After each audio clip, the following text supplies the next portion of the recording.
Hello friends, welcome to learn services. This is Ram Soni. आज हम discuss करेंगे एमपीपीएससी 2020 की जो ऑफिशियल आंसर की है। इसमें हमने काफ़ी दिनों से काफ़ी कुछ डिस्कशन किया है, लेकिन यहाँ पर 5 क्वेश्चन मैंने फिल्टर किए हैं जिन क्वेश्चन पे फाइनली हम लोग चैलेंज कर सकते हैं। तो चलिए डिस्कशन शुरू करते हैं। आइए देखते हैं कौन कौन से 5 क्वेश्चन हैं। जहाँ पे आप लोगों के डाउट्स बहुत ज़्यादा हैं उस क्वेश्चन को भी मैं डिस्कस कर दूंगा, लेकिन वहाँ पे बताऊंगा चैलेंज क्यों नहीं कर सकते। पहला क्वेश्चन है, मध्य देश में कुल वनों के कितने प्रतिशत भाग पर सागौन के वृक्ष पाए जाते हैं। देखिए, इस क्वेश्चन की बात करें तो यहां मिलता है 17.8%। अब इसके हिसाब देखें तो यहां पर 20% के काफी क्लोज में है, लेकिन ऐसा थोड़ी है, 15% के भी क्लोज ही है। तो यहां पे ऐसे डायरेक्टली 20% देना यहां पे जेन्युइन नहीं है, तो इस क्वेश्चन में चैलेंज हो सकता है। दूसरा क्वेश्चन यहाँ पे, निम्नलिखित में से कौन सा खनिज सिर्फ मध्य देश से पाया जाता है। देखिए, आप सभी लोगों ने यहाँ पे हीरा लगा रखा है, तो मैं ये नहीं कह रहा हूं एमपीपीएससी इस क्वेश्चन को गलत कर दे। हालांकि देखिए, एक्चुअली बात क्या है यहाँ पर कि सभी ने हीरा ही लगा रखा है, लेकिन फिर भी एमपीपीएससी को ऐसे क्वेश्चन देने से थोड़ी बचना चाहिए, क्योंकि अभी हाल ही में एक न्यूज़ था जिसे बोला गया है NMDC finds traces of diamond deposits in Orissa, Karnataka और आंध्र प्रदेश, और ये 2010 का है। मतलब यहाँ भी कुछ डिपॉजिट्स हैं डायमंड के, तो ये कहना गलत होगा कि यहाँ पर सिर्फ और सिर्फ मध्य प्रदेश में हीरा पाया जाता है। तो इस हिसाब से यहाँ पे डाउटफुल हो जाता है। तो ऐसे क्वेश्चन मैं नहीं कह रहा हूँ एमपीपीएससी डिलीट कर दे, लेकिन ऐसे क्वेश्चन को देने के पहले एमपीपीएससी को 2 बार सोचना चाहिए, क्योंकि आप कोई प्रीमियर ऑर्गेनाइजेशन है, कोई छोटी मोटी कोई कोचिंग कंपनी तो नहीं है कि आप ऐसे क्वेश्चन क्रिएट कर दे। तो यहाँ पे उन्हें सोच समझ के क्वेश्चन क्रिएट करना चाहिए। तो यहाँ पे इस तरह से क्वेश्चन भी देखा है, तो यहाँ पे डिस्प्यूट में आ जाता है। अगला है, चंबल नहर सिंचाई परियोजना संबंधित है। देखिए, कहाँ संबंधित है। अब देखिए, चंबल नहर की बात करें, चंबल की बात करें, चंबल ट्राइब्यूटरी है किसकी है, यमुना की। तो देखा तो ये यमुना बेसिन में आएगा, लेकिन चूंकि यमुना जो बेसिन है, यमुना जो है ये गंगा बेसिन के अंतर्गत आता है। तो यहां पे देखा तो आपको याद होगा 2-3 साल पहले क्वेश्चन आया था जिसे पूछा गया था पचमढ़ी कौन सी पहाड़ी में स्थित है, याद है। तो पचमढ़ी में 2 ऑप्शन दिए थे, महादेव भी दिया था और महादेव के साथ में आपका सतपुड़ा भी दिया था।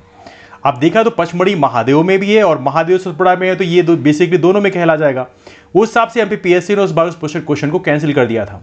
तो इस हिसाब से देखें तो चंबल नहर सिंचाई परियोजना कहां संबंधित है, तो यमुना बेसिन भी हो सकता है इसका, और इसका गंगा बेसिन भी हो सकता है। अब देखते हैं एमपीपीएससी यहां पर क्या डिसीजन लेती है, क्योंकि बहुत सारे मित्रों ने गंगा बेसिन लगा रखा है, हालांकि हमारे बहुत सारे फ्रेंड्स ने यमुना बेसिन लगा रखा है, लेकिन कुछ फ्रेंड्स ने गंगा बेसिन लगा रखा है। तो यहां पर डिस्प्यूट बन जाता है। इस क्वेश्चन को हालांकि मैं इसलिए डिस्कस कर रहा हूं बिकॉज इस क्वेश्चन में हमारे कुछ फ्रेंड्स ने बोला कि यहां पे डिस्प्यूट हो रहा है। पूछा गया, भारत के सर्वोच्च न्यायालय में निम्नलिखित में से किस प्रकार के न्यायाधीशों की नियुक्ति की जा सकती है। तदर्थ न्यायाधीश का मतलब है एड हॉक जज। क्या बोलते हैं इसे बोलते हैं एड हॉक जज। एड हॉक जज का मतलब है टेम्पररी पीरियड के लिए। अतिरिक्त न्यायाधीश का मतलब है एडिशनल जज।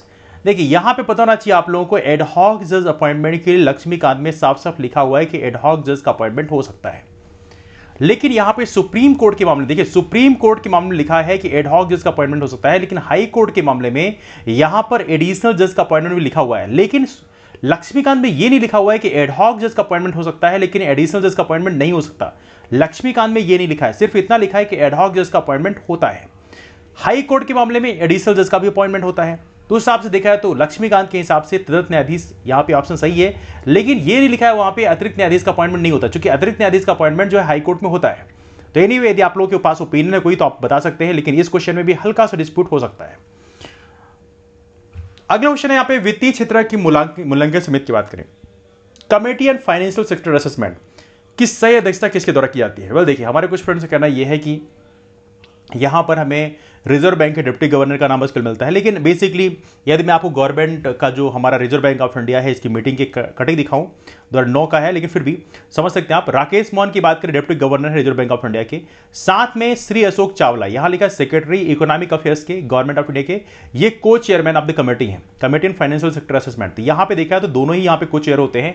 तो यहां पे देखा तो रिजर्व बैंक ऑफ इंडिया के डिप्टी गवर्नर तो होते हैं, साथ में भारत सरकार के वित्त सचिव भी यहां पे कंबाइंड बेसिकली यहां पर चेयरमैन के रूप में काम करते हैं। तो बेसिकली देखा तो यहां पे दोनों है, तो इस हिसाब से ये ऑप्शन बिल्कुल सही है, दिस इज राइट वन।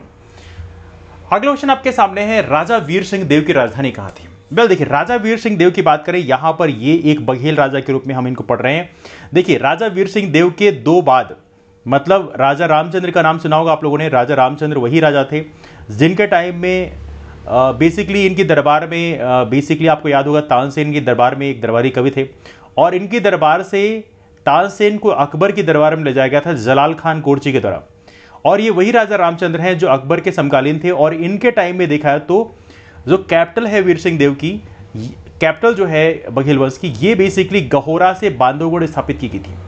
अब देखें, राजा रामचंद्र जो है वीर सिंह देव के बाद के हैं और वीर सिंह देव के टाइम में गहोरा ही राजधानी थी। तो यहां पे याद रखिएगा इसका सही आंसर गहोरा है और ये बिल्कुल सही है। तो यहां पे इस क्वेश्चन में कोई डिस्प्यूट नहीं है, यहां पे गहोरा इसका सही आंसर होगा। राजा रामचंद्र के टाइम में, जो कि इनके वीर सिंह देव के 2 बाद आए थे राजा रामचंद्र, इनके टाइम में जरूर राजधानी शिफ्ट की गई थी। कहां से? गहोरा से बांधवगढ़, लेकिन वीर सिंह देव के टाइम में गहोरा ही थी। तो इसको आप सही मानेंगे, है ना।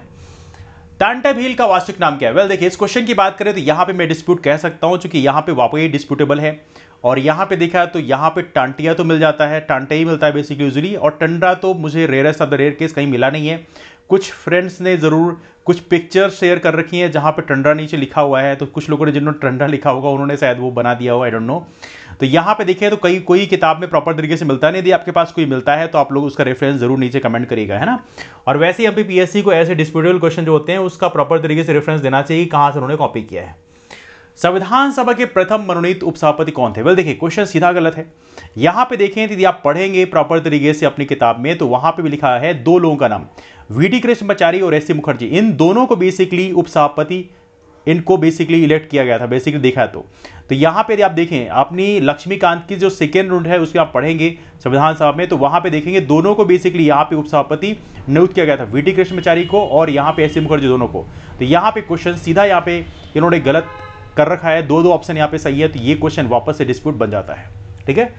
अगला क्वेश्चन, आदि ब्रह्म समाज की स्थापना किसने की? यहाँ बहुत सारे फ्रेंड्स का कहना है ये आदि ब्रह्म समाज के बारे में बहुत सारे लोग कंसर्न है। देखिए, यदि आप कहीं भी पढ़ेंगे, स्पेक्ट्रम की बुक है या तमिलनाडु एनसीईआरटी कहीं भी पढ़ेंगे आप, तो वहां पे आप पाएंगे कि आई एम श्योर कुछ किताबों ने दिया भी है, लेकिन बहुत सारे जो कोचिंग के संस्थानों ने बेसिकली थोड़ा सा हो सकता है मिस्टेक हो गई हो। लेकिन पहले ब्रह्म समाज हुआ करता था। क्या होता था? ब्रह्म समाज। अब ब्रह्म समाज की बात करें, इसकी स्थापना 1828 में राजा राममोहन राय के द्वारा की गई। बाद में इसमें देवेंद्रनाथ टैगोर साहब ने ज्वाइन किया। देवेंद्रनाथ टैगोर साहब के ज्वाइन करने के बाद में कुछ महीनों बाद केशव चंद्र सेन साहब ने ज्वाइन किया और यहां पे देवेंद्रनाथ टैगोर साहब ने केशव चंद्र सेन को आचार्य की उपाधि दी। लेकिन केशव चंद्र सेन और देवेंद्रनाथ टैगोर के बीच में मतभेद हो गए और मतभेद होने के बाद में केशव चंद्र सेन ने एक अलग ब्रह्म समाज की स्थापना की। उसे बोलते हैं ब्रह्म समाज ऑफ इंडिया, इसे बोलते हैं भारतीय ब्रह्म समाज। क्या नाम था उसका नाम था भारतीय ब्रह्म समाज। और देवेंद्रनाथ टैगोर का जो ब्रह्म समाज है वो आदि ब्रह्म समाज कहलाया। तो यहां पे देखें तो आदि ब्रह्म समाज की स्थापना का श्रेय जाता है देवेंद्रनाथ टैगोर को और केशव चंद्र सेन को जताया जाता है श्रेय भारतीय ब्रह्म समाज का, इसे बोलते हैं ब्रह्म समाज ऑफ इंडिया। तो यहां पे ये थोड़े से आप लोग कंफर्म रहेगा, यहां पे गलती नहीं करना है अपने को। तो ये रहे क्वेश्चन हमारे। तो आई एम श्योर कि ये डिस्प्यूटेबल क्वेश्चन में आपकी जो राय है वो नीचे कमेंट जरूर करिए। हम लोग जरूर इसको चैलेंज करेंगे। तो आपके जो भी कंसर्न्स हैं वो आप जरूर नीचे कमेंट करके बताइए। यदि आपके कंसर्न बाकी क्वेश्चंस के लिए भी है तो उसको भी आप नीचे कमेंट करिए, मैं आपको कमेंट जरूर पढ़ूंगा और उसके जरूर उस पर वीडियो डेफिनेटली बनाऊंगा। आपके जो भी कंसर्न्स हैं उस कंसर्न्स को मैं जरूर मुद्दे उठाऊंगा। तो चलिए मुलाकात करते हैं आप लोगों से अगले डिस्कशन में। जो नए फ्रेंड्स हैं वो रामसोनी एमपीपीएससी नाम का टेलीग्राम ग्रुप ज्वाइन कर लें, ऑलराइट। और देखा है तो यहाँ पे क्लासेस की इंफॉर्मेशन स्टार्ट हो जाएगी। 4 अगस्त से हमारा मेंस का बैच लॉन्च हो रहा है। तो जो लोग ज्वाइन करना चाहते हैं हमारे मेंस के बैच को या 1 ईयर बैच कोर्स को ज्वाइन कर सकते हैं। ज्वाइन करने के लिए आप कॉल कर सकते हैं, नंबर है 8826033084। You can call in this number two join the batch courses. और सबसे महत्वपूर्ण चीज ये है कि यदि आपका प्रीलिम्स क्वालीफाई हो रहा है तो बहुत अच्छी बात है, आप मेंस की तैयारी करिए। लेकिन यदि आपका प्रीलिम्स क्वालीफाई नहीं हो रहा है तो भी आपको मेंस की तैयारी करना चाहिए, क्योंकि 2020 का जो पैटर्न है उसी पैटर्न से 2021 में एग्जाम होगा। तो आपके पास जो 2-3 महीने का टाइम है, इस टाइम पे पूरी शिद्दत से तैयारी करिए मेंस की। जो लोग 50 नंबर पा रहे हैं उनको भी तैयारी करना चाहिए मेंस की, क्योंकि इससे फायदा ये मिलेगा आपको कि अगली बार के लिए आपके लिए काफी रिलैक्सेशन हो जाएगा और 2021 में आपको मेंस देने में काफी सहूलियत होगी। तो चलिए मुलाकात करते हैं आप लोगों से डिस्कशन में। आप सभी लोग अपने ओपिनियन जरूर नीचे शेयर करिए। मिलते हैं आप लोगों से अगले डिस्कशन में। अपने यार दोस्तों को भी वीडियो शेयर कर दीजिए। मिलते हैं फिर, bye bye, take care, have a wonderful day ahead, keep moving forward and thank you so much all of you. Take care, thanks so much.